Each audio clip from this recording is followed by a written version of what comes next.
Avui tornem a ser al davant de Quadris Andreu i aquest cop gaudirem al volant del nou Fiat 600e, la icònica i diferencial versió elèctrica de la nova edició d'aquest model tan especial.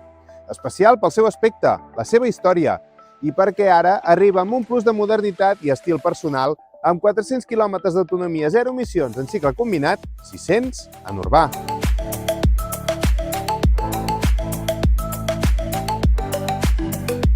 Per cert, que sapigueu que no m'he equivocat. Aquest és el 600e. Encara que parlem dels 600, no estem als anys 60, sinó al 2024.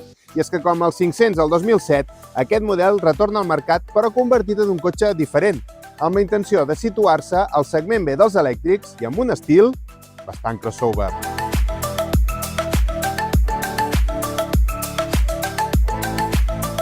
A nivell de disseny, el Fiat 600 evoca més el Seat 800 que no pas el Fiat 600 original, amb 4,17 metres de longitud i portes per a les places posteriors.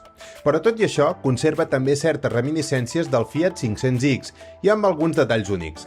Les marques del 600 en destaquen en elements com els fars del davant i els pilots verticals del darrere.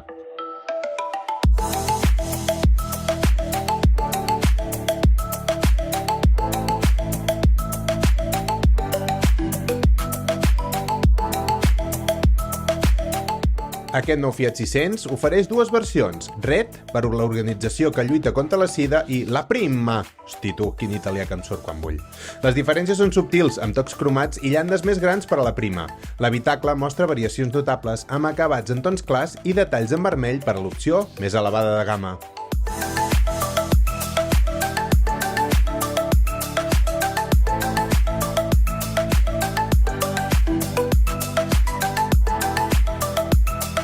Basat en la plataforma CMP del grup Stellantis, el 600e té un motor elèctric de 156 cavalls i una bateria de 54 kWh, amb una autonomia de fins a 600 km en entorn urbà.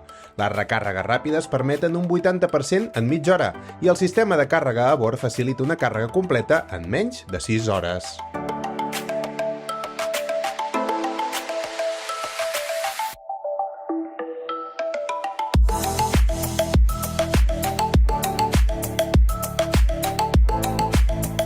Al volant del Fiat 600e em ve al cap la paraula agilitat.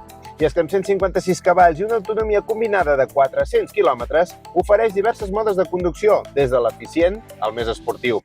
La direcció suau i la bona estabilitat en corba ressalten a més el comportament dinàmic d'aquest cotxe tan especial.